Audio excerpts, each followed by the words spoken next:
Hey, what's going on, guys? One of these days, I'm gonna be able to start this stream without me being muted either on my microphone directly or on the on OBS. All right, so welcome to another episode of Sit Down and Shut Up. Yeah, that's right. We're doing two in a row this week because I had time and to make up for some missed ones. So today we have RubberDucks. So let me take a look at what they had mentioned as what they're running into. All right, so they say the biggest issue right now is a couple bad habits they need to drop. Working on delay tech and practicing against bad matchups. I think they're missing some, lacking some game knowledge. Not quite sure where to go from here. Not really sure how to capitalize on counter hits. I'm assuming or punish counters. So yeah, that's kind of where they're at. I think they're D4 now. I played them recently, so let's bring them on and we can chat. So one sec here. Hey, RubberDucks, can you hear me? Hello? Hey, how's it going? Doing fine. All right. So I just looked at what you had mentioned in Discord, and we're talking about. Let's see here. Go. Let's see. Oh man, I lost it. So you had mentioned you had some issues with like some bad habits you think you have, being able to delay tech properly, a couple of bad matchup things, and some game knowledge stuff you want to work through. Right? Does that sound about right? Yes, sir. All right, cool. So I'm gonna invite you to a custom room. We'll run it first, so for posterity and I guess for the knowledge of the format. So what we're gonna do is we're gonna run it first to three. I'll go ahead and deafen in Discord while we do that, so I don't kind of influence what you're doing because I tend to talk a lot. So we'll do that first to three. We'll do a little replay review after, so a live replay review of the set we just had. We'll hop into the lab potentially if there are any specific interactions or anything else I think we want to go over in depth. And then if there's time after and you're up for it, we can run another first three after, run it back, and see if any of that helped or not. Does that sound reasonable to you? Sounds cool. All right, cool. So let me create the room and I'll invite you. Just one sec here.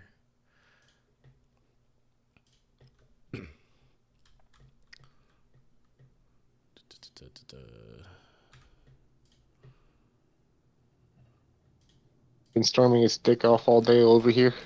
What's that? Oh, It's been, it's been storming so bad. let's I was hope. worried for a few. Yeah, let's hope it doesn't impact it too much. It's passed over. Oh, right on. There we go. Like an hour ago, it was pretty bad. Oh yeah. What state are you in, if you don't mind me asking? Mississippi. Right on. Yeah, so invites sent. Let's switch this over to game view.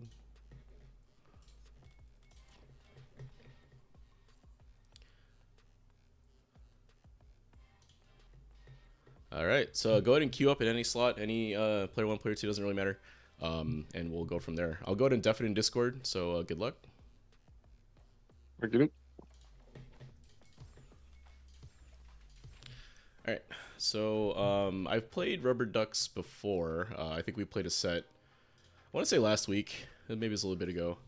They have a pretty solid Honda actually. I think some of the issues that they were running into was that I think sometimes Honda gameplay can kind of get a little linear, and if someone adapts to what they're doing, they have to try to change it up. So let's kind of see where they're at. Go from there. Let's turn this game audio up just a touch.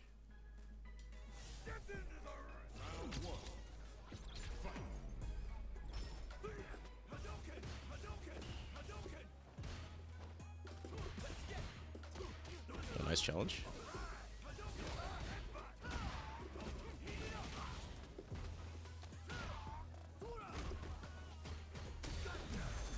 Goes for DI there. Maybe it was supposed to be D-Rev. Let's ask him about that later.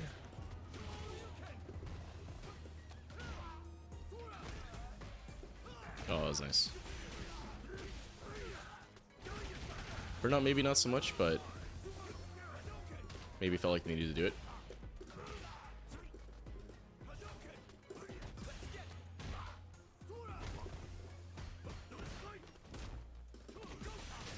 I caught them walking back there. It's very difficult, I think, to not walk back in that situation because you're kind of up close, and if the life situation, you're kind of in chip territory.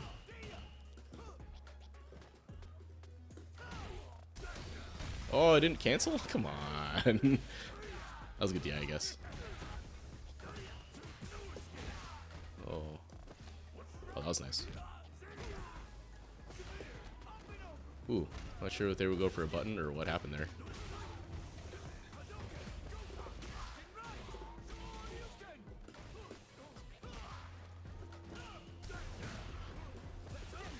So that's why you can't neutral jump in the corner there.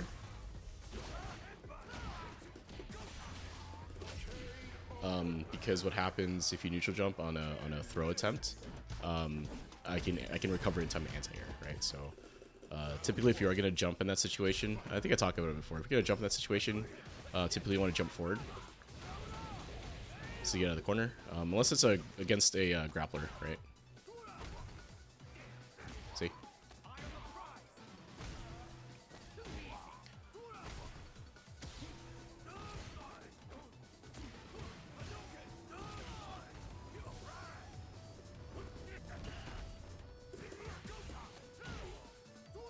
So that time I think it was the throw loop.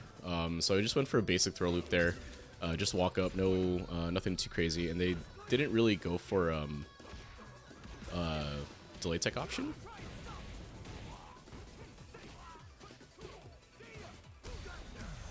Alright, so that DI is a little late. If you're gonna DI, oh, wrong route. That's okay.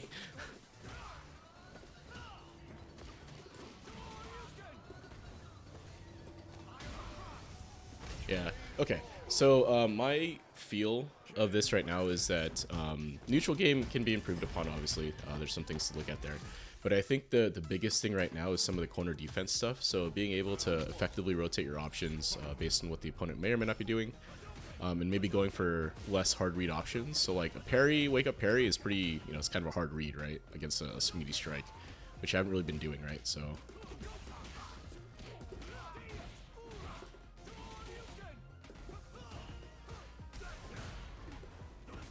Oh. So if I slow the game down a little bit here, and let's see what they do in neutral.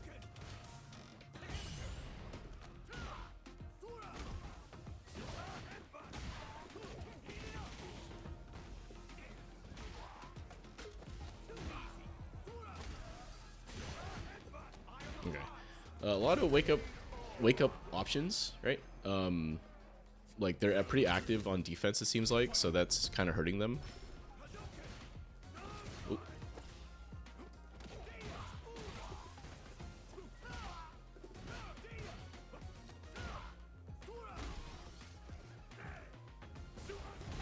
Oh.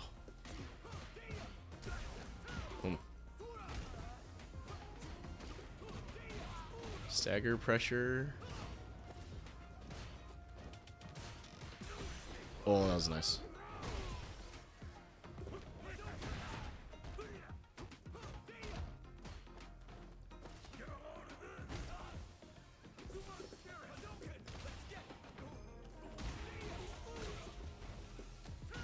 They super here, I think. Delay, crouching, medium kick. Okay, so I think I have an idea what's going on. Let's bring them back on. Hey, buddy, what do you think? That's fun. All right. So I think I have an idea of what's been kind of going on for you there. I'm gonna share my screen in Discord, or at least stream Street Fighter in Discord. So give me a sec here. Okay. So let me know when you can see that. In the meantime, I'm gonna pull up a couple of the replays. We can talk about it. So I think your what you've been running into, which is probably my guess would be around corner defense, right? So when you talked about delay teching, that kind of hinted to me that you may be having some trouble in Oki situations, right? So on wake up, like what do you do? How do you kind of navigate those scenarios, right? The way I was kind of getting you in a lot of these cases was I was going for these kind of meaty options, meaty setups, and kind of these, not necessarily 50-50s, but guess situations, right? And then you kind of had to try to navigate through that, right? So let me bring up a couple of replays here. We can talk about it.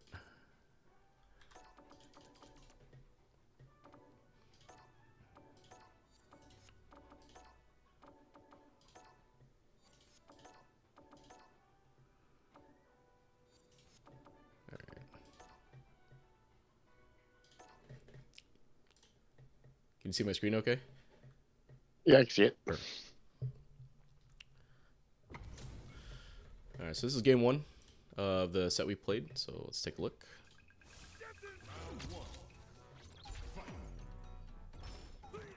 Okay.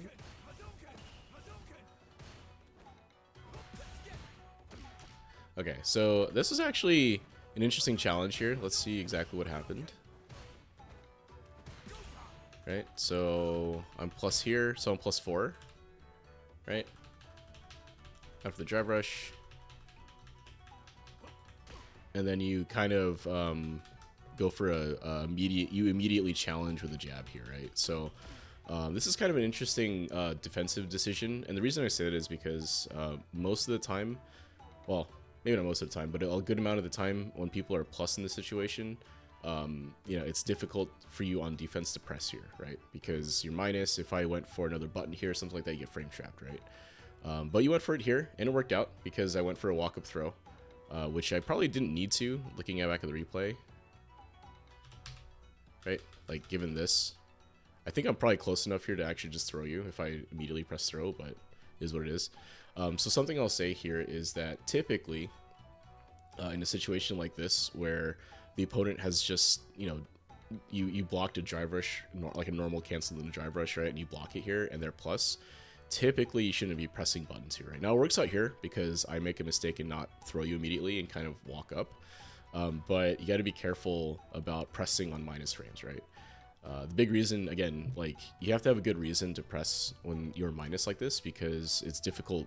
You know, basically anything you press that's 8 frames or slower here will basically get frame trapped, right? So Honda has a good amount of buttons that are faster than that you'd want to press.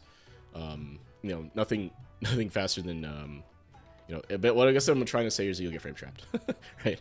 So just be careful if you're pressing here. Have a good reason to press here, right? Because since you're minus 4, what I guess I should say is that Ken can press an 8-frame button and it'll beat your jab, right? That's probably what I was trying to say and failing to do so, right? So you just have to be careful there. Again, it works out here. And I think if that worked out, it worked out. But in the future, watch out for these interactions, right? So. Okay. All right. So go for the EX headbutt. Gets beat. Okay, so what defensive decision did you make there? All right, so knockdown. So you don't back tech here. Typically, when you get knocked down in sort of these mid-screen situations, and you know, the opponent is kind of close, you typically want to try to back roll. So, you know, hold 2 buttons so your character will roll back, mostly because it forces the Oki to be a little bit harder for the opponent, right? So I have to work a little bit harder to get you know, any sort of pressure on you on wake up, right? Since you don't, right, I'm able to kind of dash up here. I don't quite take advantage of all the plus frames I get from this. So with the 4 dash plus 25, you know, I'm going to have some plus frames here. But I don't fully take advantage. But at the same time, you know, it make it a little bit harder for me to have to do that, right? Because if you back roll here, even if I forward dash, I won't be point blank like this, right? So. What do you mean by a back roll? Yeah, so on knockdown, when a character is knocked down, if you hold down 2 buttons, their character will back tech, right? So let's see if a situation comes up for it. One sec. I guess not. So basically what'll happen is your character will roll backwards, so roll away from the opponent, and create a little more space when you get knocked down, right? So that's basically what the back roll is. So typically you want to be doing that, and you can do it by holding down any 2 buttons on wake up. Oh. Yeah, so This is what I meant by game knowledge. Oh, right on. So yeah, okay, no, I get you. So what we'll do is when I see a situation like that, I'll point it out and we can talk about it. But yeah, that's something that's a defensive tool that you have as a character. You know, and it's universal, right? Every character has it. So if you need to, you know, use it when you are knocked down mid-screen, basically anywhere. The only time I wouldn't say it's useful is if you're in the corner already, right? Because you're already, you know, back against the corner, so there's no reason to back roll there.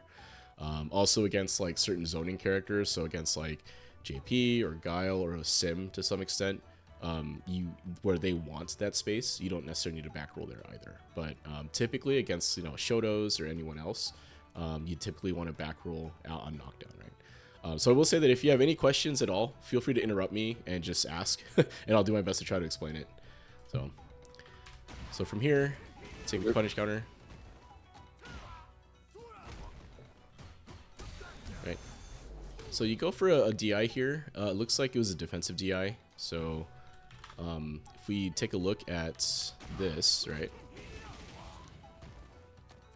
So you take a throw here, right? So you delay tech, or at least you you input a delay tech here for the first jab.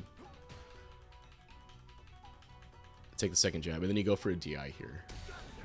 So what I will say is that wake up DI is kind of a tough defensive option.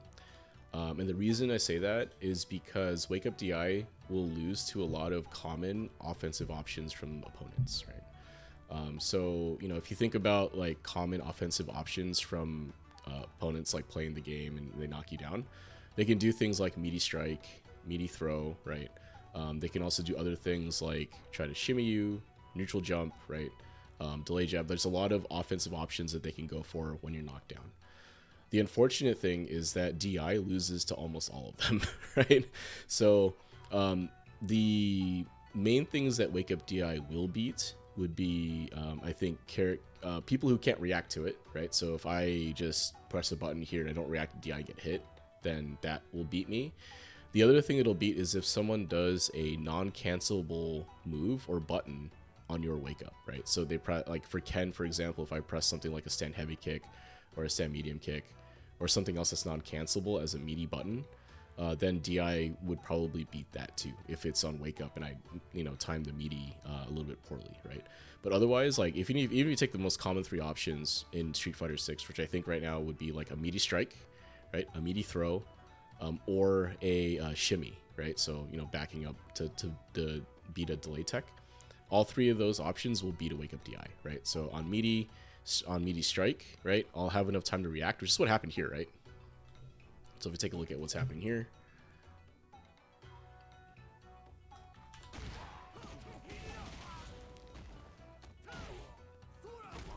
right, you go for the DI here, and because I'm kind of jabbing and doing the cancel button here, it gives me a little bit more time to react. So even if you did a wake up DI here, as in like mashed it based on wake up, the jabs here will give me enough time to react, right? Also, if I go for a meaty throw, for example, I'll be able to throw you out of the DI, right? And then the third example of the shimmy, if I back up, right, that gives me, I can react to the DI if you wake up, right? So wake up with it. And in this case too, because I'm pressing cancelable buttons here, that allows me to cancel into the DI here, right? So just be careful when you're using DI like this. It can work in some situations if the opponent is going for a DI-able string, but that wasn't what was happening here, right? So you just have to be careful.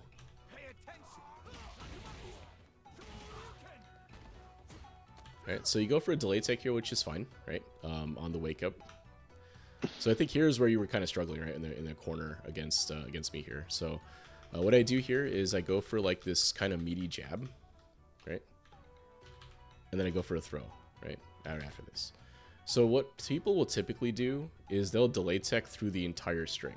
So if you do a second delay tech after this, you'll be able to actually break this throw, right? So is that something you've done in the past, like multiple delay techs, or you just normally just do one delay tech and then that's it? I normally just do one delay tech. Okay. I didn't know you can do multiple. Yeah. I mean, it's option select, right? So like if I were the Honda here, right?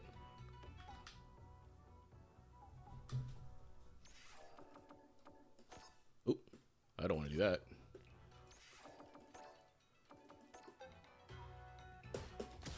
Right?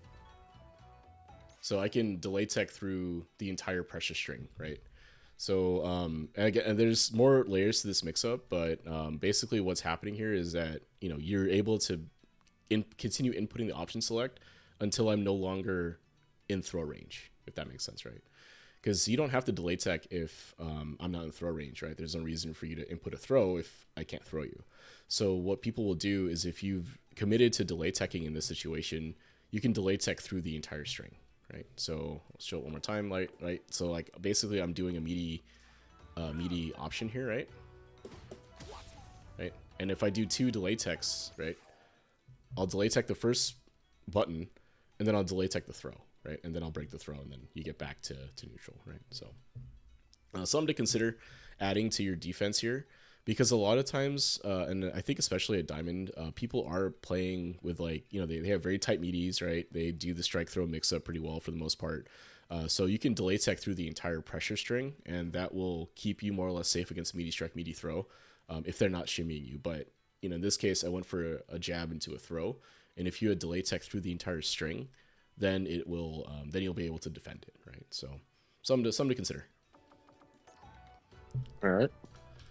All right, so you get thrown here again. Right.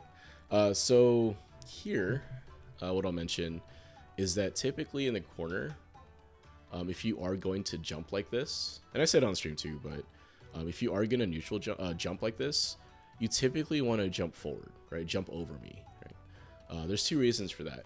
One is that if I went for a meaty throw here, right? And I think that you'll see an example of that later on. But if I go for a meaty throw of some kind here, right?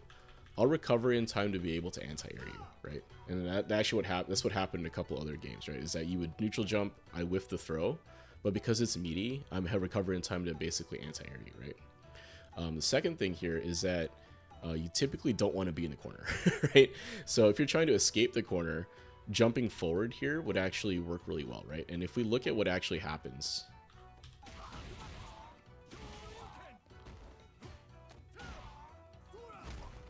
right? I don't really confirm anything. I just kind of throw this button out, right? Right? Like the button comes out like that. So if instead you held up forward instead of just up, right? We'll see what happens here. So as you're getting up,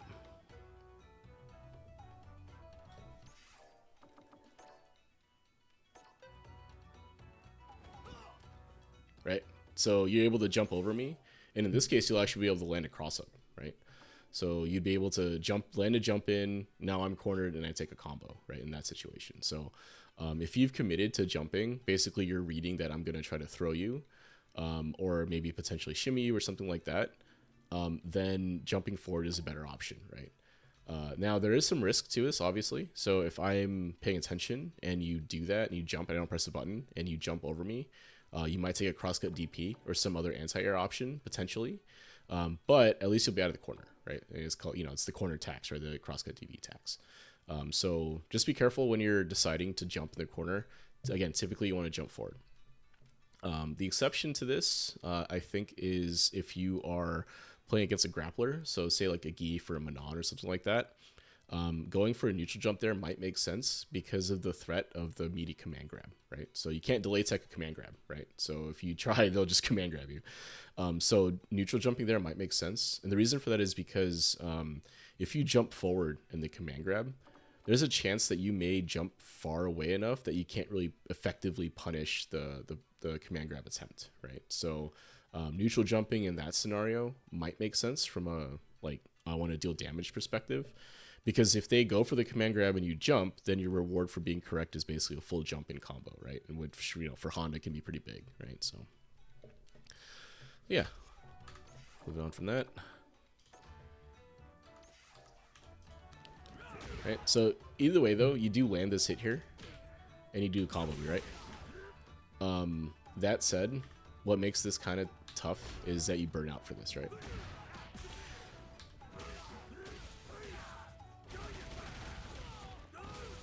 Right, so good damage, you know, very good damage, right? Because you use 3 bars for that and all that. But the burnout here may not be worth it, right? If Honda has a meterless conversion that you can take from here, I would say go for that instead, right? So if you have a meterless like jump-in combo that can deal some damage, say maybe not 3,800, but maybe like you know, 3,000, 2,800, whatever, and put me, you know, further back. Or if Honda has a side switch that you can do meterless, I don't know if he does. But I would say do that instead, right? If you look at your meter situation right here, right? Because you don't have a lot of meter here, drive rushing here, putting you into burnout, may be a problem, right? So I don't think you burned out. You burned out a couple of times. It wasn't too bad overall. So let's check here. But otherwise, but yeah. So just be careful with your meter situation and corner right this, right? So you land a hit. Perfect. And if you have a meterless conversion, I would just do that.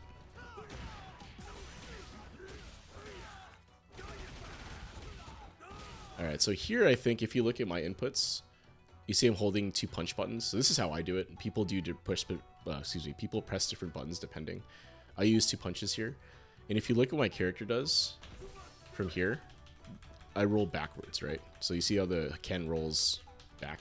This is the back roll, right? And you can see it creates a little bit more space overall, so that it would make your Oki attempt a little bit harder. Now, you don't have any meter here, and you did a conversion that sent me kind of far away. So, you know, there's not really Oki to consider. But this is a habit, right? I just kind of back roll in any situation, because more space here is actually good for me, right? Because from here, what can Honda do is just kind of headbutt or try to walk forward. And this gives me enough space to deal with headbutts, or I can decide to walk forward, right? So, yeah, that's the back roll, right? Yeah, so you have to deal with me pressing, throwing fireballs full range. That was a nice counter hit there. Right, do driver's throw. And then I tag you walking back here, right? So, if we look at what happened here, now you don't do this too often, but this is something I talk about a lot. And what's happening in this scenario here is that after the blocked button, right? So I press this, right, on plus because you're in burnout. After this happens, you block, right? Or you're blocking. But in this case, you don't really want to be next to me anymore, right? You're like, I don't want to deal with this, buttons in my face anymore, right? So you try to back up from here. So what I do in this situation here is I just kind of wait a few frames here, wait a little bit, and then go for a crouching medium kick, right?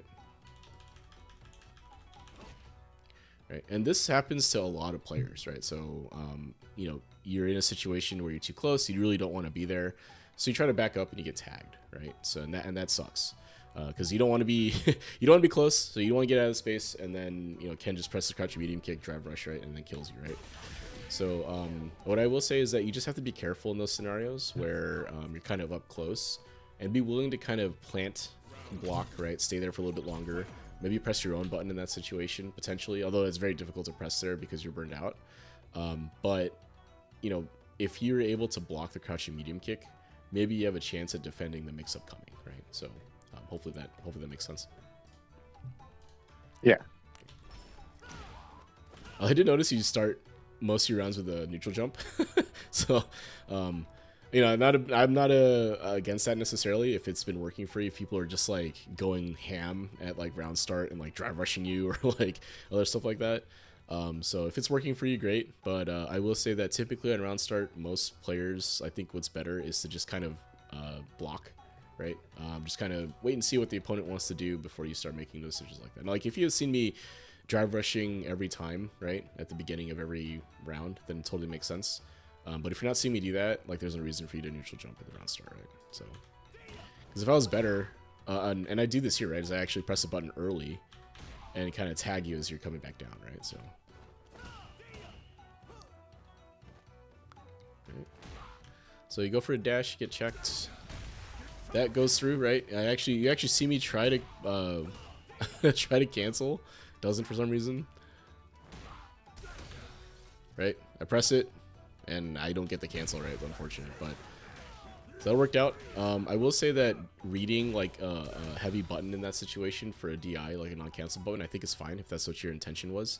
You do have to be careful though. Again, like I mentioned previously, is that sometimes overuse of DI can get punished pretty hard, right? Like if I start looking for that, then it can be very detrimental trying to go for it, right? So it worked out here though, so it's good.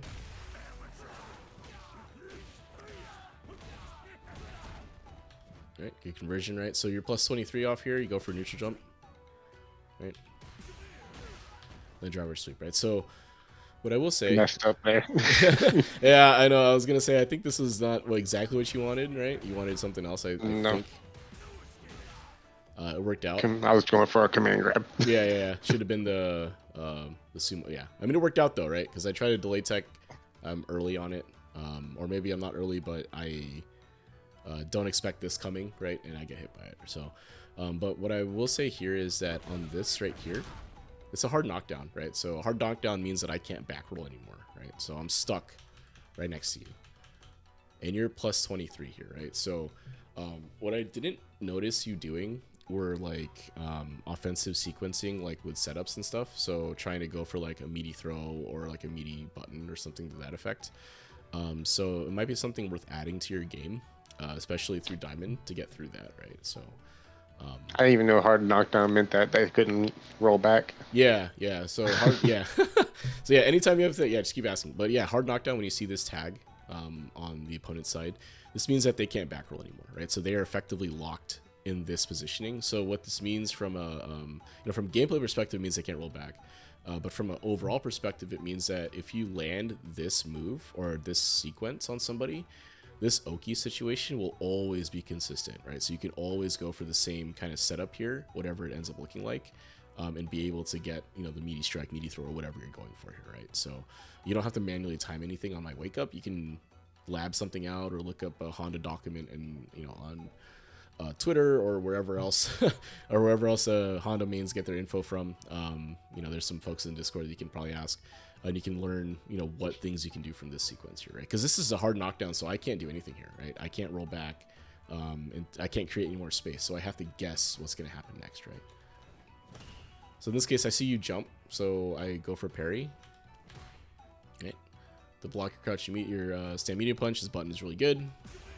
Right, and then you managed to get me with a sweep here, right? Right, this was good. So, I mean, I can see why you did the neutral jump here if you saw me parry and you think I'm going to parry it again. So it was good. Go for the throw. And then you get thrown here, right? So I think you were going for a drive rush command grab, right? Yes. Yeah. So that's kind of a tougher... I think it's... honestly, I think it's okay. If I didn't go for immediate throw there, against your drive rush, you may have been able to get it, right? Because like basically what I do as you're drive rushing me, I press throw pretty much right when you're in my face, right? So I mistimed this a little bit actually. Like if I had waited a little, I needed to wait a few more frames I think before I press this, because your button or your motion, your input, whatever comes out here. So I misjudged how far you were with the drive rush. So I basically ended up pressing an immediate throw that grabs you, right? So it worked out for me. It's great. I guess if based on the spacing here, it can be kind of tough. Like I think that it might be better to go for like a drive rush button here, right? I know it would have lost still, or rather, in this case it would have worked because I teched too early. And this may lose the command to like going for button here may lose to like if I reversal or something.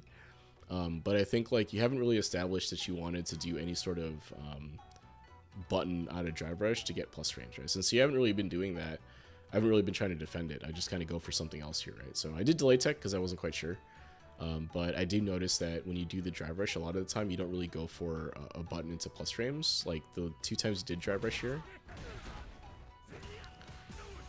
you were going for a command grab here.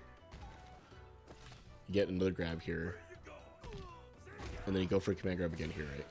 So at this point, I'm kind of like, okay, they don't really like to press buttons from drive rush here, so I don't really worry too much about a meaty button or a button coming in. I got to try to defend against throws now, right? So just something to keep in mind when you're sequencing offense, right? If you get a little bit too linear, it can be hard to do well because the opponent will just adjust to what you're doing and just continue blocking, right? Or continue defending against that, right? So, right, so challenge again. So this was actually worked out again. So I went for shimmy, and this was incorrect on my part. Right, so jab here on plus, but I'm a little too far for a throw. Maybe not, I could have probably thrown. But I delay what I'm going to do, and you challenge here, right? So this was okay, I think, overall.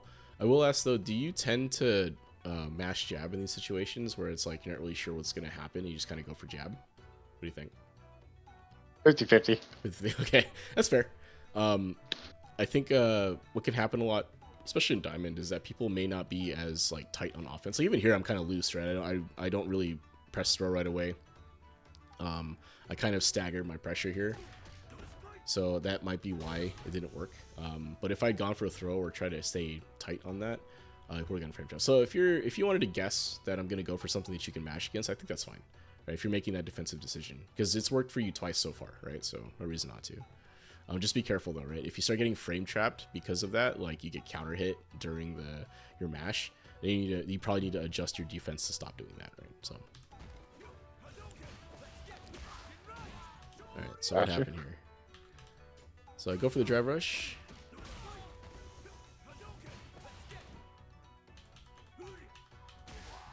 Oh, are we trying to check? So crouching jab, right? Is that what that is? Let's see.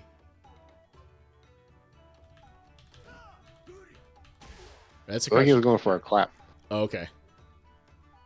Okay, so we're trying to check He was with that. moving Okay. both those hands. Yeah. So I'm not sure what I'm not sure I'm what not sure either. Honda's good button is for checking there. I want to say it's probably like a stand medium punch. Let's see. Honda.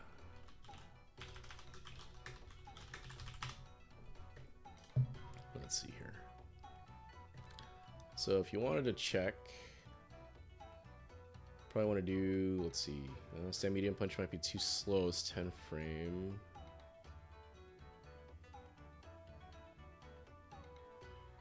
Maybe crouching light punch could work. Maybe that's the right button. Let's see.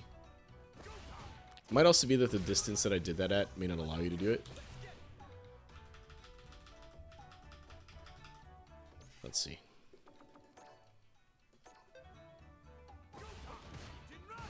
Oh, maybe that's correct. Yeah. So crouching light punch, I think, is your button to try to check this drive rush from this distance. Yeah, so if I delay a little bit, right? So plenty of time to react, I think. 20 plus frames. And the crouching light punch is so far that you can check from that distance, right? So something you can try to incorporate into your game is to try to use crouching light punch to check drive rushes like that, right? Because I'm willing to bet money that at the rank you're at right here, there's a lot of raw drive rushes happening, right? Like from characters like Ken, Jury, Mai, potentially, right? So being able to check that drive rush can be pretty important to stopping that, right? Because if I'm sure you've had this happen where you play against a Ken, all they're doing is drive rush heavy punch, right? Drive rush heavy punch, they get plus frames, they press a bunch of buttons in your face, and then they keep doing that over and over again, right? If you stop the drive rush heavy punch, they are forced to do something else, and then potentially they may not know how to do anything else, and you'll be able to win from that, right? Because you take away their one linear tool to get in, right? So I think it's worth labbing. That crouching light punch for Honda goes pretty far, right? Like you saw, I was able to check that from a pretty good distance. And I even delayed it, right? So like if I wait a few frames, like let's say I'm a little bit slow on reacting to the drive rush here, right? Right, plenty of time, I think, to get through there. So worth labbing, in my opinion, right? Because stopping drive rush is huge in this game, right? So, right, cool. So try to go for clap. I go for a conversion here. Right, so here's the situation where I go for the meaty throw and you go for the jump, and I just anti-air you, right? So unfortunately, what this means is that you're reset to the same situation you were in, but you took some damage now, right? So I go for initial jump here, and I think you parry. So that's good. Ideally, go for anti-air there of some kind. I think for Honda, that'd be his chop, right? The stand heavy punch. I think you can do that, right? If you chop from there. Let me see. Potentially. Let's see. I think so. Let's try it. So if I go back.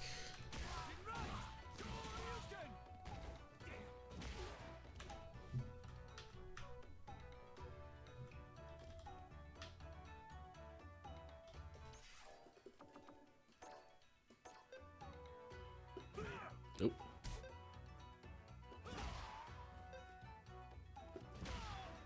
Right.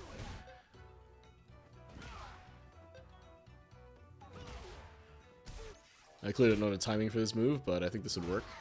Yeah, something like that might be what you want to do in that scenario, right? So, again, this is all kind of corner defense type stuff, which I think you were kind of struggling with. So, hopefully, this is starting to sink in and help a little bit. I know it's kind of a lot I'm throwing at you, so if it's too much, just let me know. I can peel it or scale it back a little bit.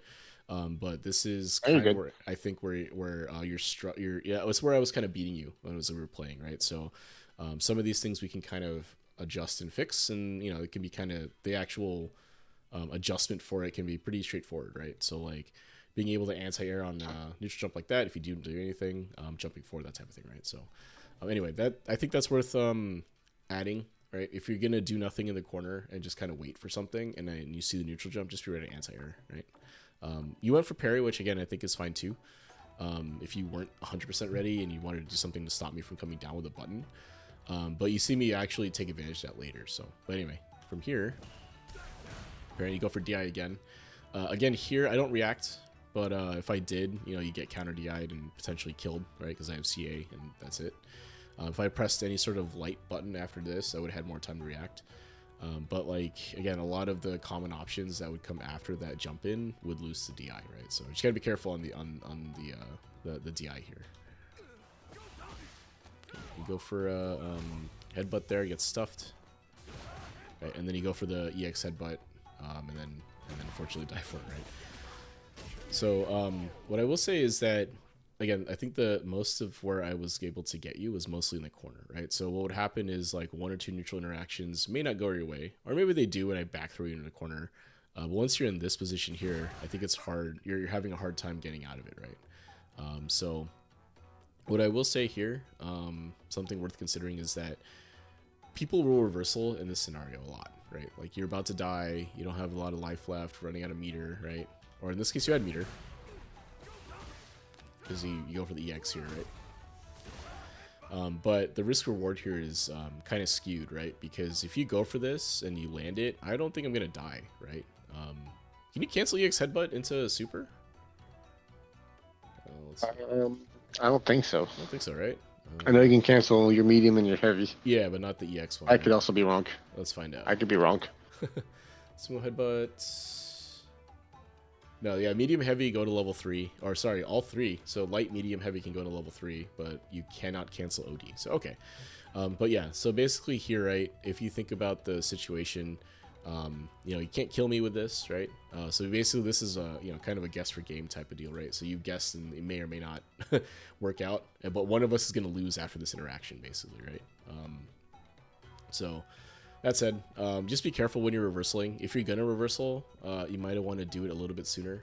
Mostly because people at this point, when you see this health total up here, is when people will be like, okay, I think they're going to go for reversal here, so I'll probably back off, right? That's exactly what I do, right? Is I do this, throw, and then if you look at my inputs here, I walk forward as if I'm going to throw you, shimmy, and then it beats the EX headbutt, right? So just be careful when reversaling, you know, for the last interaction, right? So okay, cool. All right. Oh, do you have a 1 second? Yep. I'll be right back. With the BRB. Let's do this.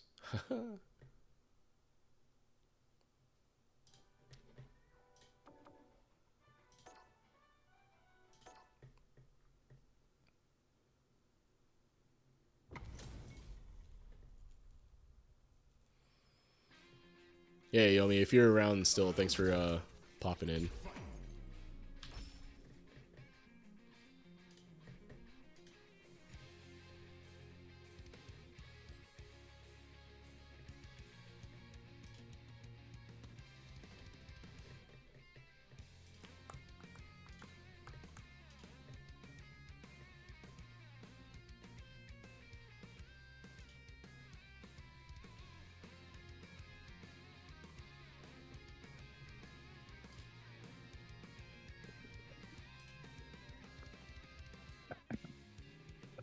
Okay. Good to go? Yep. All right. So what are you thinking so far? How do you feel about the stuff I'm talking about? What do you think? I feel good. Okay. Making sense, hopefully. I mean, I know I don't expect you to be Yes. able to implement everything right away. I mean, that'd be crazy, but hopefully there's some notes and some things that are helping with what, like, trying to analyze what's been happening in your games, hopefully. So. All right, cool. So Definitely taking notes for the corner defense. gotcha. Yeah. This will be posted on YouTube as well, so you'll be able to watch it at 2x speed, so you don't have to listen to me yap and all that and get through it a little quicker. But we'll talk more about corner defense here too. I think this game might showcase a little bit more of it, so let's find out. Right. So here it looks like you try to go for a DI or something. Let's see. Oh, you're trying to go for EX headbutt, and it didn't Yeah. come out, I guess, right? So. All I right. pressed my light and my heavy button. Yeah. Go for this. Yeah. I mean, that's fine, right? Do you play on pad or? I have a gamepad. Yeah, okay, yeah. This is the telltale sign I think of someone who plays on pad because it's so much easier to press button and trigger versus 2 buttons. I mean, if it's a 4-face, if it's a 6-face, then it's different, right? But anyway, so here corner defense situation, right? So I land a hit. Okay, dash up. So here in this situation, in your mind when you're trying to defend this, right? What do you think what do you think you would try to do here, right? Like if this was you right now, we just play, we're playing, you get knocked down here. Well, what do you think you would do, right? I guess is what I'm trying to get at. Probably delay tech. Delay tech, okay. Or try to. Okay, and I think that's fine, right? So I think that if you're making a defensive decision like that, where I'm going to try to delay tech this because I don't want to get thrown or, meaty striked, I think that's fine, right? So you go for delay tech. So let's see if you do. I think you probably do. Oh, you went for jab. Okay, so you mash jab there. You get hit. I don't quite convert through the counter hit, so I'm not quite ready for the counter hit confirm here.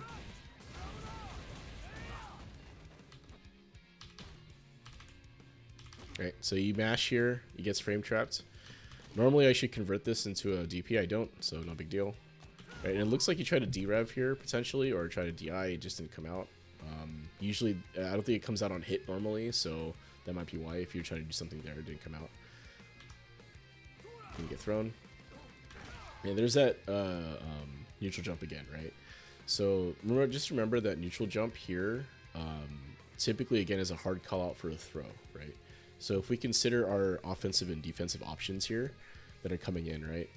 If I try to neutral jump on defense, like what things am I beating from the offensive player, right? So from the offensive player, a neutral jump will beat a throw, beat a command throw potentially, right? If I have one and go for it, which Ken doesn't, so it's whatever. But those two things are probably the main two things that you'd beat with a neutral jump.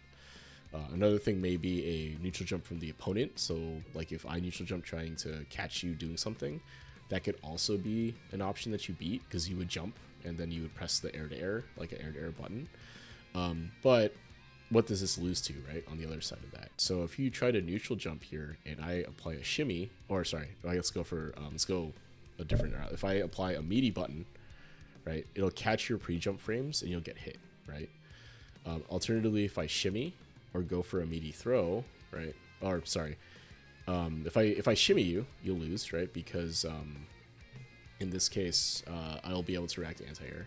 Now, I said it was going to be to throw, but I probably should clarify that to say that the neutral jump will dodge the throw, but you'll still lose to the anti-air, right? So that's why I typically advocate again jumping forward here, right? So if you neutral jump here against a character without a command grab, if I go for a throw here, like a meaty throw, which is what happened, right?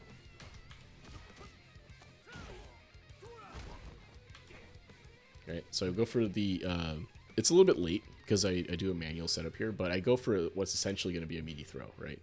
I recover in time to anti-air you, right? So if you jump forward here, maybe I cross-cut you, but at least you're out of the corner, right? But again, a lot of the common options from the offensive player will beat what you're doing here, right? So the reason I frame it this way is because I think what players run into when they're at kind of your level here, where they're kind of not quite, like they know the defensive options, that they know what they are and what to do, but they may not know why they're necessarily applying it. You're just kind of going for these defensive options that all these people say you're supposed to do, without really thinking through like why they work the way they work, right? And I can kind of see that happening through the gameplay here, because I was going for options that this would lose to, and you continued to jump anyway, right? So what that tells me is that you've seen this work for other players, or at least it seemed like it made sense. So you'd be able to dodge things if people aren't ready to anti-air. But in this case, I was ready to anti-air, and you get tagged for it, right? So, so yeah, that all said, when you take a defense, like the main takeaway from all of the spiel I've been making here is that when you pick a defensive option, typically it's in response to whatever the offensive player is doing, and you're trying to defend against whatever common options you think the player will go for, right? So a good example of this is delay tech, right? So if you go for delay tech, a defensive option, delay tech, right? You're basically defending against someone who's been doing something like a meaty strike or a meaty throw on your wake up consistently, right? So if you do delay tech through that, you'll be able to beat it, right? You'll be able to defend it rather, maybe not beat it outright, but you'll be able to defend whatever the opponent is doing there, right? So that their offensive pressure will stop and you get a chance to play neutral again, right? So that's why you make defensive decisions when you make them, is because you're trying to get back to neutral and defend against whatever pressure the opponent is doing, right? So blindly applying the defensive option can work sometimes, but against a player that sees what's happening, they'll be able to pick and choose options that will set. It just seems like every time you were in a guess situation, you were always wrong. Like how am I always getting hit? And what's actually happening is that I'm picking offensive options to kind of beat the defensive options that I think you're trying, right? So that's what's happening at this level, right? Right. So the last time you, so this is actually a response to the last time this situation happened. When if you look at the last game after this same sort of scenario happened, you went for parry. So I just waited to see if you'll throw again, and I just went for a throw, right? Or parry again, and I went for throw, right? Because you did it last time. So that's what happened here. And then I kind of go for a throw loop here. And you tech the last one, which is great, right? Well, you know, it was good that you decided to tech there. Because throw loops are very hard to deal with, right? And I think taking one throw there is okay, then delay teching here is totally fine. And then now we're back to neutral, right? So this is an example of like a properly defended Oki situation. And something that I think people don't consider is that the goal of defense in Oki scenarios like this isn't to like win the game, right? It's not to deal damage, although you know that can happen and that's a good thing sometimes. But the real meat of defending an Oki successfully is if you're able to get back to this situation right here, where you're standing up now, right? The opponent, there's a little bit of space now you can work with, right? Like this is a properly since you delay tech, this is properly defended. Like yeah, you're still in the corner, and it sucks. But in terms of like defending the situation, this was a successful defense, right? So that's good. Go for headbutt. Jump over me, good. I don't anti-air because I went for throw. All right. Then I just go for driver's throw, unfortunately. So again, what's happening in this scenario here? Right, so you're trying to get in, right? Trying to get your offense started and be able to kind of mix me up the corner. Unfortunately, not able to get through with the Honda's tools. I'm able to parry, kind of defend that here. And then what happens here is that I just kind of go for a driver's throw, right? I kind of mix up what I'm doing here, and you kind of get caught off guard by it, right? I think you weren't quite ready for that to happen. So I see you jabbed, tried to check potentially, which is kind of tough off a driver's button, right? So again, what you can do is delay tech through this, right? Right, so after this situation here, on block, you go for delay tech right here, and this kind of defend what's happening, so... Right. Something like that could work. Potentially, if you are ready, you can super through this, right? So, I think Honda Super is quarter circle forward, right? Back. Back. Or forward. The first one is forward. Forward and punch, right? For level 1? Yeah. Yeah.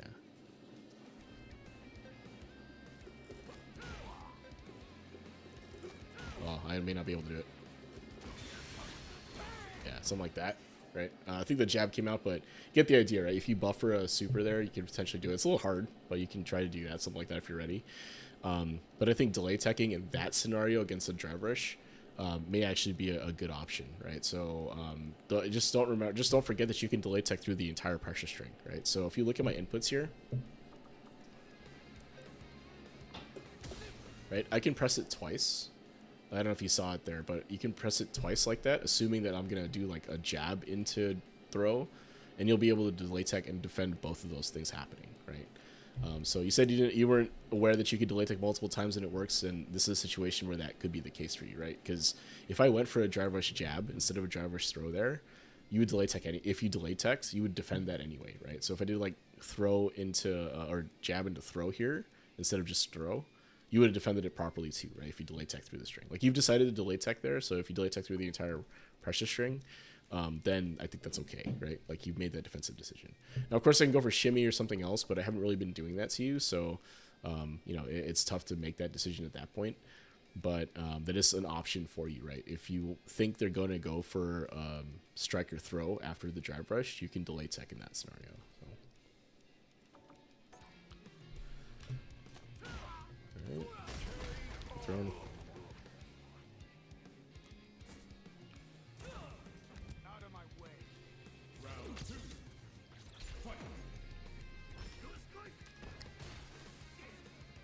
Nice. I walk up. Alright, so what happened there? 0. Okay, try to go for another button here. I think that's maybe not the worst thing in the world to try to press when you're 0. The main issue, I think, though, is that you're a bit late. So it says 0 here, but you're actually 3 frames behind.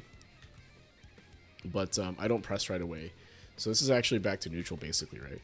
And then I press my button before you press yours. That's basically it. So if you are going to press there, maybe try to press sooner, right? You try to want to try to be timely on your button presses, right? So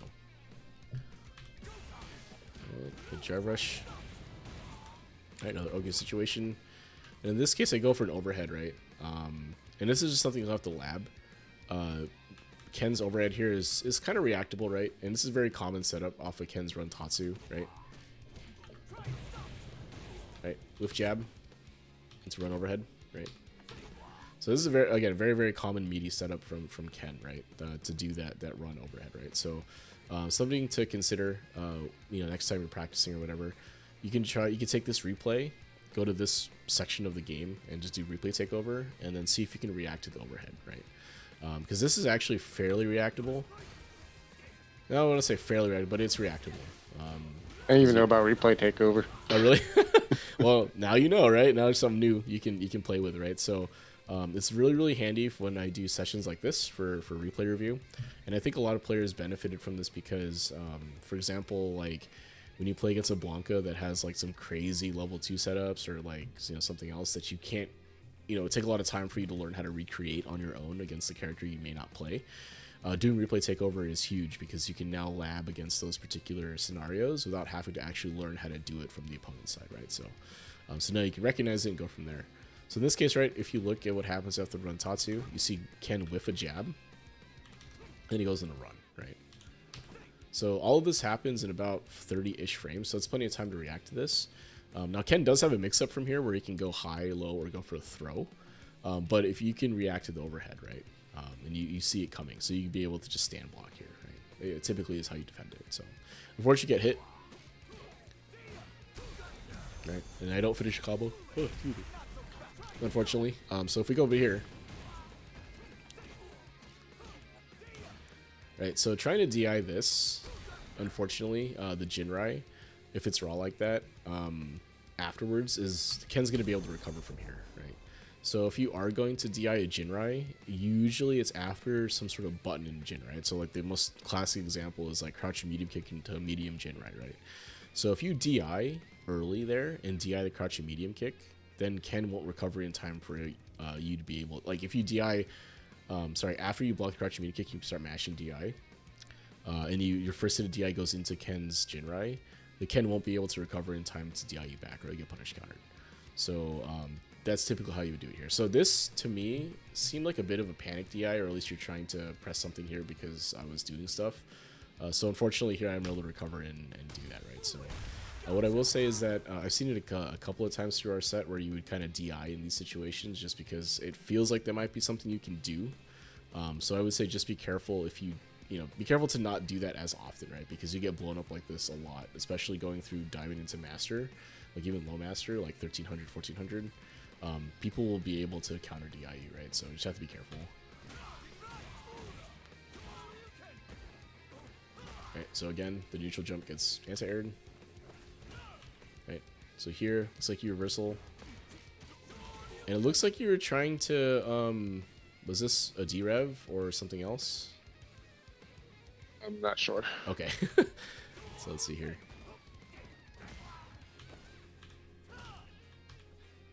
All right, so of course we'll go forward. Heavy punch, heavy kicks. Could be this Like could that was be supposed to be a drive reverse.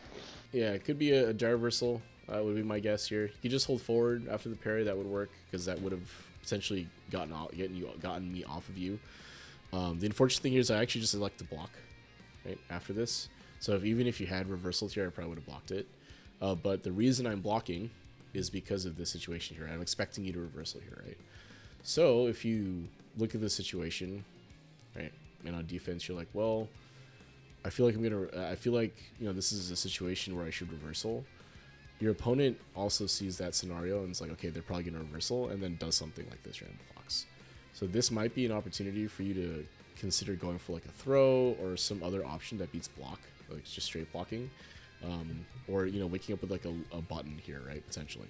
So if you read that I'm not going to continue my pressure, like that's your guess is that I'm not going to continue pressure, then you should do something, right? Maybe you go for a button, walk up throw, wake up throw, whatever, right? Maybe do something else. Maybe not a DI, maybe not a D-Rev or other reversal because I'm blocking here, but you could press some buttons, right? Safe buttons like Honda stand heavy punch or stand medium punch or whatever that pushes me out. Or you can go for like a walk-up throw. Because if I'm being passive here, like you look at my inputs, I'm not doing anything, right? I'm just blocking. So you could have potentially thrown me here, right? Back throw into the corner, and then now you have a chance, right? So again, that's a little bit, maybe a little bit higher level, but something to think about is that, again, on defense, if you consider what the opponent's offensive options are, it should kind of inform what defensive decisions you're going to make, right? That's kind of the next, I think that's the next step for you to take to get better in the corner defense part. So, jab here, I make a mistake. I should have level 3'd you here. I should have supered. Unfortunately, I don't. So then you go for another wake up parry, right? So wake up parry can be a really strong option, but it's kind of one of those options that really beats one thing really, really well and kind of loses to everything else, right?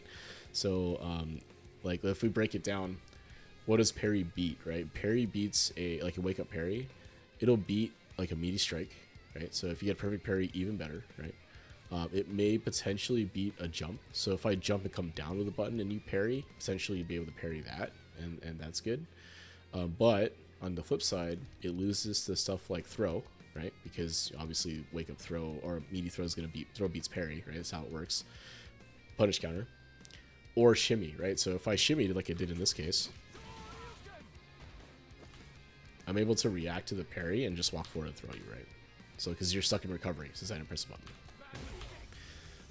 So like it beats one option very well if you manage to land perfect parry. In fact, you'd be able to back throw me in a corner, but it loses to a lot of other options, right? So it loses to other common options, right?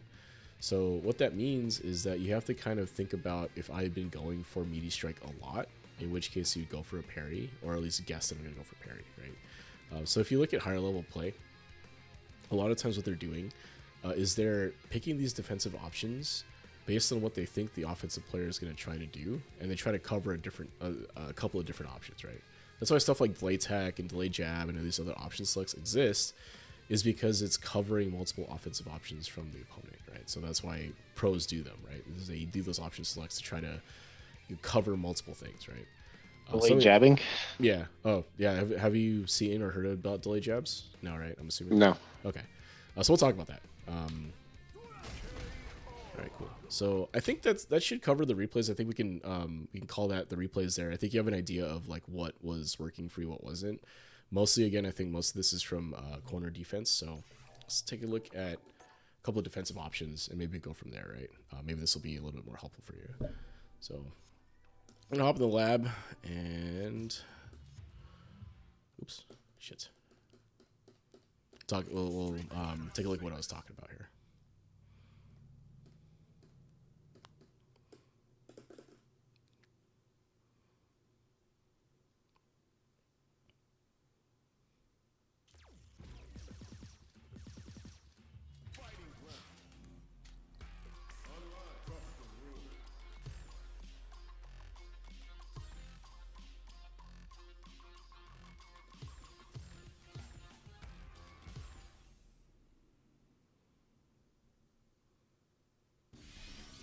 All right, so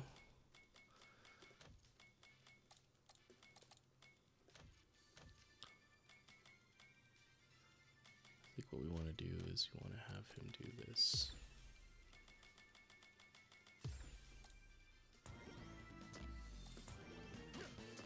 Okay, just 1 sec. Sorry, I'm just gonna set this up so that we can talk about the defensive options that I was talking about. I want to block. Okay. So I'm gonna set the Ryu up to do a pretty basic meaty option, right? So let's take a look at this.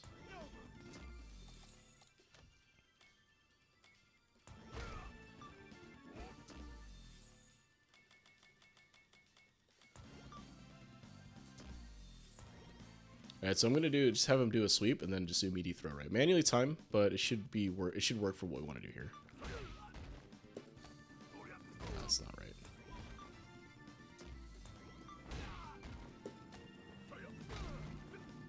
Right. So if I did this right, which hopefully I did.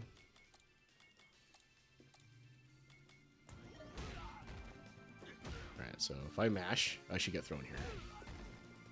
Right. Okay, so you saw that, right? So if I look at what's happened, what the replay does, if I'm mashing jab, I'm gonna get thrown, right? So what this means is that this throw is meaty now, right? So I'm gonna set up another situation. So how would you defend this, right? A meaty throw. Typically, you can do a wake up throw, right? So if I do this, right, wake up throw, mash throw.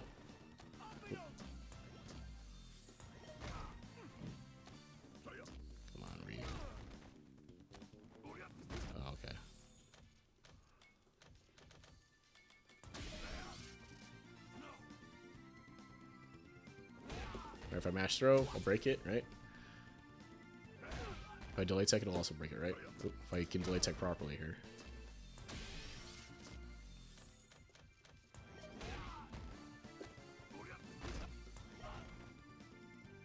Oh, come on.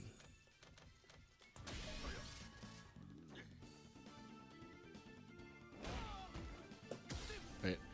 So if I immediate tech or delay tech, right, that'll beat the throw options, right?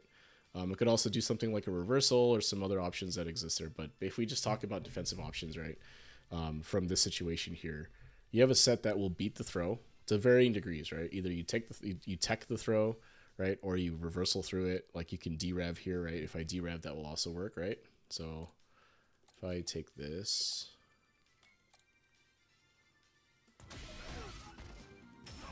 right, that'll work. If I do this, right, mash DP. Right, that'll work too. So one of the options, so you have some options, right, on that knockdown, right, and stuff we talked about here. So there are other set of options you can do, and something I brought up was delay jab, and you weren't sure what that was, right? So what a delay jab is essentially pressing a jab or a 4-frame button at the same timing you would for a delay tech, right? And what does this beat, right? Typically, this beats it beats a couple of different things. On Oki specifically. So if you go for a delay jab here, you'll beat stuff like a shimmy, right? You'll also be able to defend against a meaty strike. So if the opponent goes for a meaty strike and you delay jab, what'll happen is that you actually block the jab, or you block the meaty strike because you're delaying your actual jab, right? So similar to how delay tech works, right? So when you do a delay tech, you're blocking, and then you're trying to input a throw after the strike would have hit you, right? So you block. Same idea for delay jab, right? So you're trying to input a jab after a meaty strike would have hit you, right? Well, hopefully that's making sense so far in terms of like how to execute it, right? Kinda. Okay, it's kind of it's a higher level concept. Unfortunately, it's like something that you'll see a lot more as you go up in ranks, but it's not something that I think a lot of players do at like diamond level, mostly because the things that you're beating with it, people aren't doing, right? So the most common thing that delay jabs beat is typically light pressure situations. So like someone's doing a couple of different lights, and again an Oki where they go for a certain set, like the delay jab will beat certain offensive options, right? So if we talk about the offensive options, so if we take delay jab as the defensive tool that you want to do, and we go through the offensive options that a player can do, right? If they go for a meaty on a knockdown, right? A delay jab, you'll be able to block, right? Because your jab won't come out. If they go for a throw, you'll lose the throw, right? Because you can't delay tech and delay jab at the same time, right? So you do the delay jab and you get thrown out of it. It is what it is, right? If they go for like a shimmy, you'll jab them, right? So as they walk forward, right, and they walk back, they'll be able to you'll be able to jab them out of it, right? So if I do this, right, I'm gonna set the dummy to do this wake up reversal, crouching light punch, and then we'll have him do it about a 5-frame delay, right? So this is the setup, right? So like what's gonna happen is I'm going to set the Ryu up so that when I knock him down, he's gonna do a delay jab, right? So let's take a look at this, right? So should be good, right? Let's see. Right, he does a delay jab, right? So what happens, right? Like I was talking about, if I go for a meaty jab, he should block this. Oh, he's not set to block. Hold on. Right. So if I have him set to block after first hit, right? And I'm gonna turn off the wake up reversal just to show what'll happen. If I do this, right? Right, he's gonna block on wake up, right? Right, which is what a defensive option you can do too, right? If you just block, right? But if you turn on the delay jab here, what happens, right? So if I do this, right, and I throw him, he's still gonna get thrown, right? If I do this, right, and go for a jab, so Ryu's doing the same inputs, right? He's still doing the same jab after a little bit of a delay, but you saw he blocked it, right? Right. Yeah. So when you do a delay jab like that, so what that means is that you're now defending against a meaty strike, right? Alternatively, I could do something like this, right? So let's say that your opponent is going for a shimmy, right? So if I set the Ryu here, normal throw, right? 5-frame, right? So this is a delay tech, right? Delay tech option, right? So if I do this, right, you still block, and if I do this, break, right? So how do you defend? How do you beat this normally? You do this, right? You go for a shimmy, right? So like make it look like I'm going for a throw, I back up, and then I punish the throw whiff, right? Something like that. But if instead I set the dummy to do a delay jab here, watch what happens, right? So meaty strike, still block. Now if I go for a shimmy here, right? So what happens now is that because I'm still in range when Ryu does his jab, I'm forced to block it. Right? So from here in this situation, you've successfully defended against a shimmy now, right? Because I can't do anything after I just block him. Now, yeah, technically I'm +1 here and it's my turn. But you effectively stopped my offensive pressure, right? So similarly, if I do something like this, right, finish jump, right, you'd recover in time to anti-air me, right? And if I do any other options, like those are kind of I think the main options you probably see on offense, other than other setups, right? A lot of times the setups is really just to get a meaty button out of it, and like you saw here, if I manually time it, right, even if it's manually timed, you're still able to defend against the meaty strike here, right? Now, of course, everything has a counter, right? And for this one, for example, I just throw, right? So if I do this, right, you can't delay tech and delay throw at the same time, delay tech and delay jab at the same time, right? So it doesn't work. But so that said, like there are other defensive options you could consider in some of these situations that can beat multiple things coming in and out of, coming in on offense against you, right? That's kind of what I'm trying to get at here. And I think that's kind of where I think you were struggling a little bit, is because you are aware of multiple of these defensive options, maybe not delay jab, and that's something new for you. But I think what might have been missing is the kind of glue behind why we make those decisions that we make, right? So you can't just blindly delay tech, can't blindly neutral jump, right? You can't just kind of do that normally, right? Especially if you tend to lean one way or the other, right? So like when we played our games, you tended to delay tech, right? Parry or neutral jump, right? All these are like active defensive options, I guess, right? Very rarely, or at least not as frequently, did you just kind of stand and block, right? So like, for example, if I just have Ryu block here, not do any option, right? He blocks and it's a very low risk, right? Like I can do jabs, you block it. If I shimmy, nothing happens, right?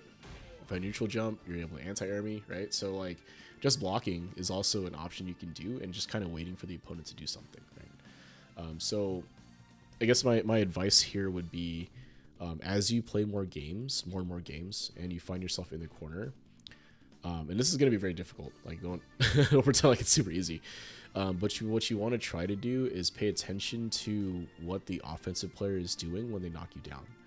Do they like to go for strike? Do they like to go for throw? Do they go for like shimmy options? Do they go for like some sort of gimmick option, like some sort of high-low mix-up from like a Kimberly, like what a Kimberly would do, right? Where they kind of fake what they're gonna do and they do something else, right?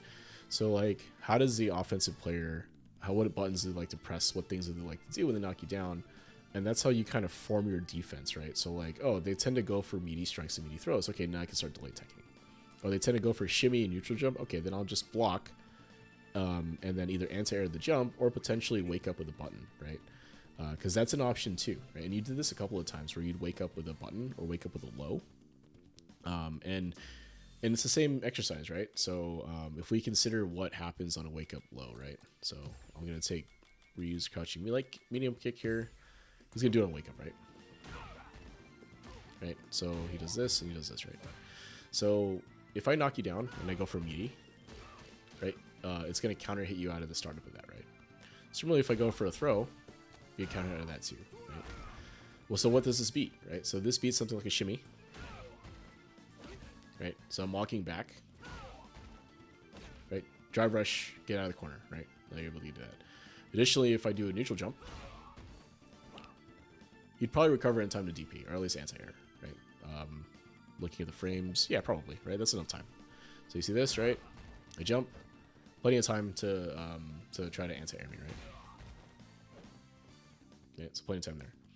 Additionally, beats stuff like if I do like if I do a delay jab on offense, for example, so I can do this too, right? I delay my jab on offense to try to, you know, and jab you late. You can also try that, right?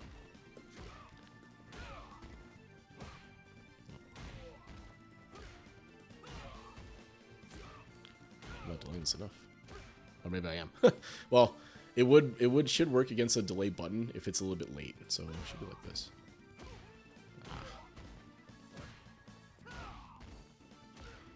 Or I just counter hit the crap out of this Ryu.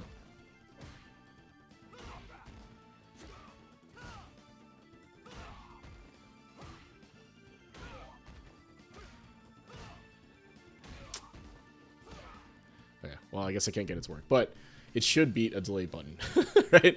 So that's probably on me. I can't get it to work. Maybe that's just I don't have a setup here. I'm trying to manually time it, and that's my mistake there for that. But typically speaking, if you go for wake up button here, what you're defending against is me backing up during or going for a non-pressure option to try to shimmy you, right? So all this is to say is that when you go through and look at what you can do in the corner, what I would suggest you try to do is think about what those things can beat and then what they can't beat, and that should inform your decision on if you want to do that option or not based on how the game is going.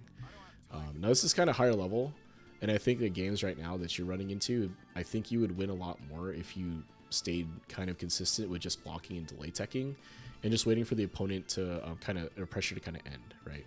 Like, I have a strong feeling that the offense that I was running on you during our games is not really what you're losing to in Diamond right now, right? Probably right now in Diamond you're losing because there's like one or two Oki setups that happen, you get hit during that, and then it goes into like, or you get tagged kind of quote-unquote randomly in neutral, and then they go into super or something, right? So that's probably, I feel like that's what's happening more. Or like you get jumped on probably, right? Maybe miss an anti or something like that. So, you know, it's something to look forward to, but I think like if you were to pare down the defensive options you're trying to do, and just go with like blocking and delay teching, like you kind of talked about, making sure you're not always delay teching or always blocking. Sometimes you want a reversal too. You know, I think they'll go a lot further in your games. So hopefully that makes sense. I know it's kind of a lot to go through, and you'll be able to go through the replay, you know, the VOD later. But there's a lot there, right? I mean, this is like a whole half of the game, if not a little more of the game, is this situation, right? Like this right here, this knockdown into right button, basically, right? So, so yeah, cool, man. So what do you think? Any questions so far? Anything burning you want to ask? What do you think? Nothing really. You've been pretty clear. Okay, hopefully. I feel like I've been struggling a little bit to explain some of the defensive situations, but Maybe next time when I do this, I'll pay more attention to how I want to structure this part, because I kind of do this off the cuff on the fly, so I didn't really have a setup for it. But anyway, cool, man. So I know it's kind of late for you in the central time zone. So do you have time to run another first three? Did you want to run it back, or you want to call it there? Yeah. It's up to you. Okay. Run it. All right. Are they still doing maintenance? Oh, let's see. Ooh, maybe.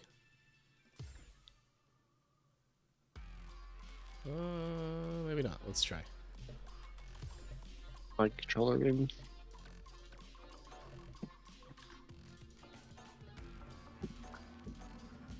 Well, the invite worked. Let's see if the game will let me get it.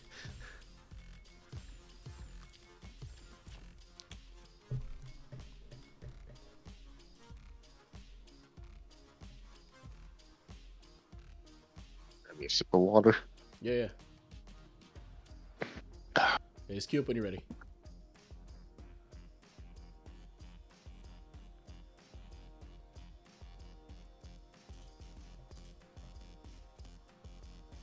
Alright. Leave the mics hot and all that stuff. So what I kind of want you to try to think about, don't want to give you too much, but what I think you want to try to do is try to just delay tech or block more and be willing to reverse it. Already up. Oh. Alright. So yeah, if I get you in the corner, just try to focus on just blocking a little bit more, delay teching kind of every so often, use it a little more, but not too much, I guess. And then reversal every once in a while, right? Try not to neutral jump, or if you are gonna jump, try jumping forward. I think that's really what you want to try to focus on. I think that'll be good.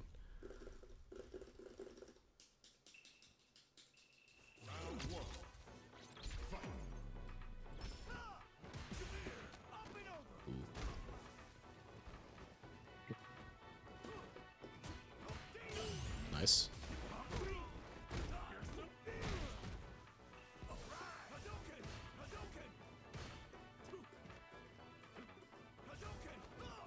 Oh, nice. Ooh, gotta careful with the DI. Yeah.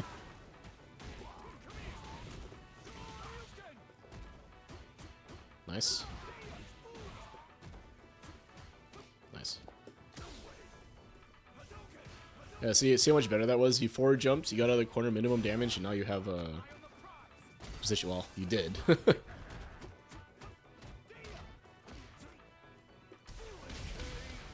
But yeah, you saw that sequence was so much better, right? You just jump out, and you don't have to deal with my corner pressure anymore, so good job.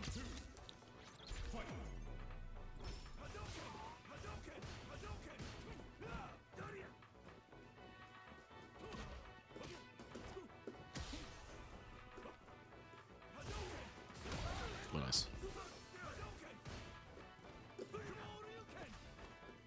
Oh, nice.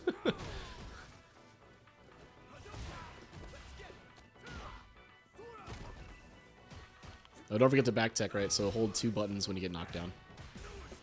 Oh, nice. Nice.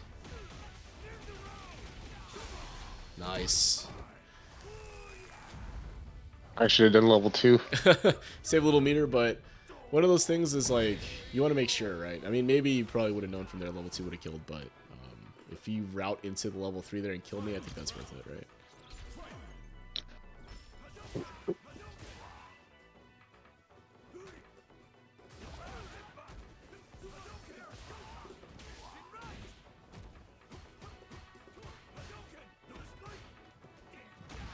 Nice. Ah, messed it up. Oh, no.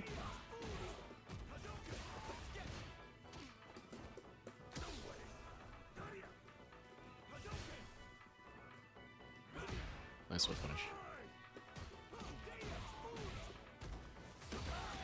Nice.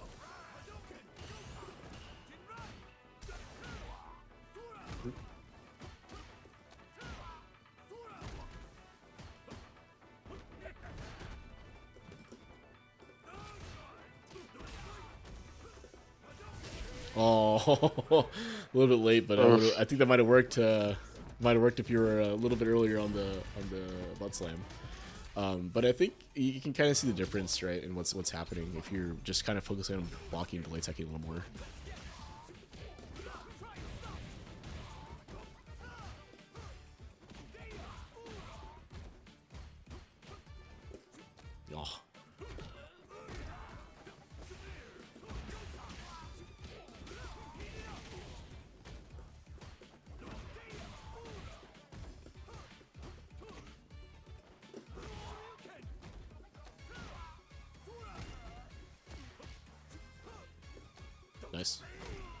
Oh, got me out of the corner though. Oh, a little bit short. A little short. That would have got me though because I parried. So.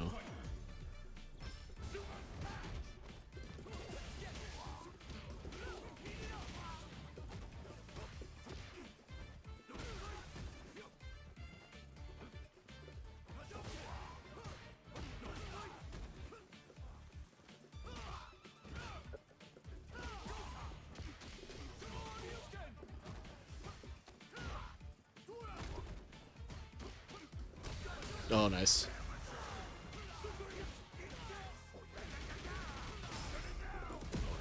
It's level 3. Very nice. So, yeah, that was actually pretty good DI because I did a unsafe cancel there, so it worked out.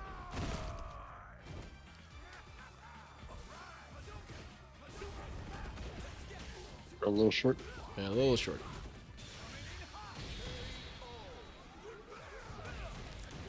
But I do think that when I do have you in the corner, you're doing a better job at defending the situation. Like, the situationally, you're doing better at defending it, right? So, just blocking, delay teching through it, and waiting for me to do something else.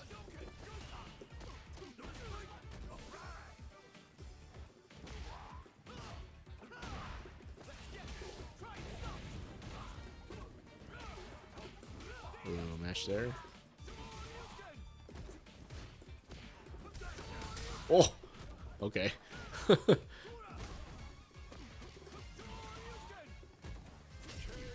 Ooh. All right, so that time I think you were pretty active on defense, right? Trying to maybe try to reversal there. Didn't come out, maybe? I had delayed tech a few times, more than once. Oh, okay, so maybe just a little too early on the delay tech. Better there. Ouch.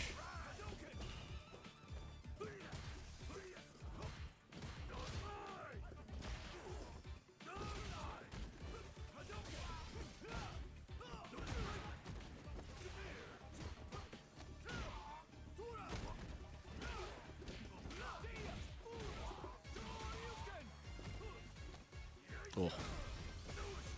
Oh, nice. Oh, nice. Oh, that was sick. Okay, that was pretty good. That was pretty good. I was not ready for the multiple throw attempts.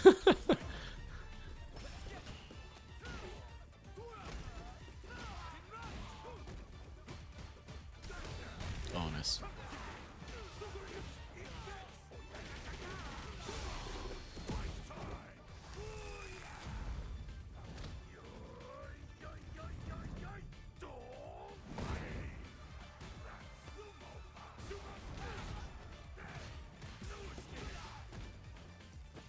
Nice. Oh, okay, that was sick. So I like the sequencing there, right? I was clearly trying to defend against strikes the whole time, delay teching and stuff like that, and your adaptation to go for throw was really good there. So, or command throw anyway. It's pretty good. I got one.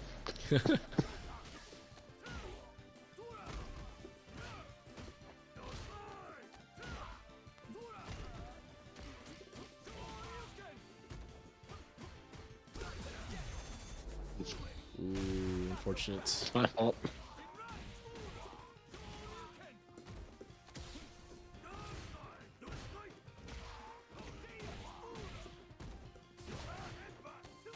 Oh, unfortunate reversal there. I think you could have derevved a little bit sooner. Maybe the previous interaction, but that's tough. I go for reversal. I don't blame that because you're gonna die, right? So.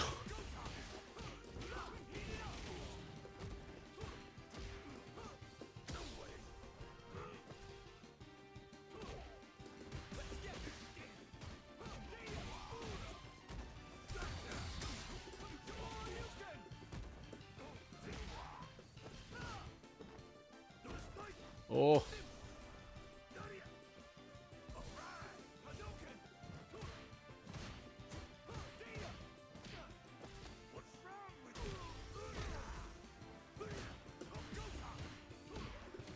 Oh.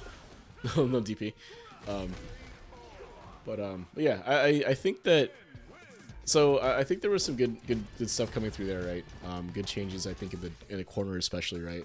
Besides that one game where you kind of got stuck trying to delay tech and it didn't quite go out the way you wanted it to. But that said, I think that I think some of the stuff that I was talking about hopefully is starting to kind of make sense as to why you want to do specific defensive options. I think if Yeah. you're blocking more, delay teching more, and doing other active options less, so like less wake up button, less neutral jump, right? I saw, the one time you did do a forward jump and I whiffed the throw and didn't punish you for it, you're out of the corner, right? Like Oki fully defended and you're out of the corner and like the game's turned around now, right? So obviously you get back thrown and it's whatever, but that's what I mean though, is that when you start playing with these when you start doing these kind of lower risk options to try to get out of the corner, your ability to defend things will start getting better and better, right? Because you'll be able to kind of think about the situations as like, oh, they're gonna go for strike, they go for throw, maybe they go for shimmy option, maybe it's delay strike, maybe it's a neutral jump, right? Like you start seeing it as like a discrete set of things that can happen, and you start defending a little better, right? So again, like blocking and delay teching are typically some of the lower risk options. Delay tech can be kind of blown up though, so you do have to be careful. Like if I am playing somebody and they start shimmying me, I'll stop delay teching. I'll just start blocking, right? Maybe do wake up lows, like a wake up light low light or something like that, like crouching light kick or something like that, potentially, if that's what I'm seeing. But otherwise, I think that was great. Like the second game, like your offense, I think is good. You're able to mix up throws, and I wasn't ready for you to go for multiple command grabs there, so that worked out pretty well. I think mixing up some of that offense would be good too, like going into like I'm not sure what button is really good for Honda out of drive rush. I want to say stand medium punch, but I'm not 100% sure. But like Standing heavy kick is really good standing too. kick, Well, okay. standing heavy kick, standing heavy punch. Gotcha. So like these buttons are good because when you do them, they have a lot of active frames, and if I'm not mistaken, and they're plus when you do them from drive rush, right? So like for Honda, let's see. So stand heavy punch is gonna be probably +1 on block if you do it. If you hit them with it, that's really good. Stand heavy kick, I think, is gonna be if you do the first one, yeah. So it's a confirm, right? So if you do the first hit of that is gonna be -1, I guess. So that's not bad. You could probably do something like again a stand medium punch if they block the drive rush. You know that way you're plus at least. So you'd be able to take your turn, or at least have plus frames. But yeah, I mean mixing some of that up would be good. I don't play Honda unfortunately, so I can't tell you exactly what would be good there. But what I will say, generally speaking, out of a drive rush, if it's blocked, go for a button that will give you plus frames, right? Because remember, drive rush gives you 4 extra frames, right, of advantage. So I would go for a button that would make you plus, right? So something to consider the next step that you take as you're building your offense. I think right now the way you play Honda is actually pretty good. You don't use too many headbutts and butt slams to try to get in. You actually use it you sprinkle it in to try to keep the neutral game kind of making me continue to think about it. So that's good. And again, I think your offense, like your sense of when to go for like command grabs, stuff like that, I think is also good. So yeah. But yeah, that would be kind of the things I would look for. So take a look at the VOD again later on. And I've been really meaning to put together like a defensive option video similar to what I talked about. Kind of goes over the steps and stuff. If there's interest in that, from you guys in chat, if anyone's still there, let me know. But I think it would be useful to kind of see how defensive options interact with some offensive options, right? So, but yeah, otherwise, your corner defense was getting a little better there, right? And yeah, I think that kind of covers hopefully the things that you've been struggling with the most. I know there's some others we could talk for hours on stuff to do for the game, but hopefully those are kind of the major points, and hopefully that means you'll lose less in the corner, which means you have more chances to win, right? So Yeah, we're definitely gonna take advantage of the takeover during the playback. yeah, 100%. I didn't even know you can do that. Yeah, that's they added that feature. I want to say a release or two ago. I forget exactly when, but they added that, and it's been really useful. And yeah, so do that, and then back rolling. So make sure you back roll when you get knocked Yeah, that's down. also something new. Yeah. So when you get knocked down mid screen, or something like that, just hold 2 buttons down. It can be any 2 buttons. I would suggest 2 punches or 2 kicks if you don't have a command thing for it. Some people hold throw, so they'll hold like light punch, light kick. Holding parry, so medium punch, medium kick, or like DI, so heavy punch, heavy kick, may not be great because you may accidentally get a wake up thing from there. Yeah. But holding 2 buttons that don't have a command would be good. Like on pad, I've seen people hold like trigger trigger and like face button, right? So something like that could be good too, right? So light and heavy could be something you do. Any two buttons will do it though, and you can hold it through knockdown, so you don't have to time anything. As soon as you get knocked down, just hold the buttons down and you'll back roll. So worth adding, because it means I can't, like, your opponent, if they knock you down, they have to work harder for their Oki, right? So it's good to do most of the time. So yeah, man, anything else before we wrap up here? No, actually. Great, cool. So hopefully it was helpful. You said you have a YouTube video? Yeah. So I'll probably post this on YouTube probably tomorrow, sometime tomorrow, or maybe tonight. It's still kind of early. At least for me in the West Coast, it's only like 9:40 for me. So, but yeah, I'll be posting this up, and you'll be able to watch it. If you look at my profile on Discord, I think there's a YouTube channel that's linked there, so you can take a look at that. For this session, will be uploaded, as well as past sessions and everything else I've done. So you can take a look there. It'll be uploaded there. I don't normally announce when it's uploaded, so just kind of look for it tomorrow or something. It should be up there. If not, just ping me, and I'll let you know. For this anyway. Cool, man. There's a bunch of other stuff there too, so feel free to take a look.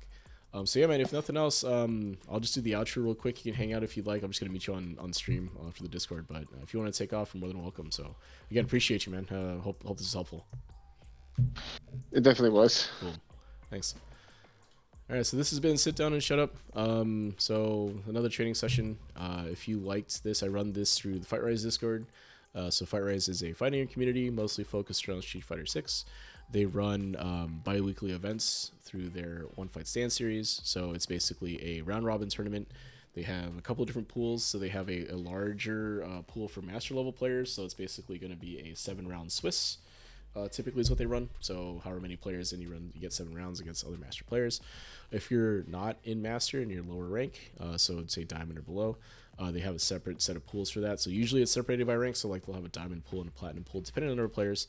And typically those will be round robin. So if there's eight or so players, you'll play everyone else, at least get 7 rounds of tournament experience. So that's really good. That's really good time, really fun.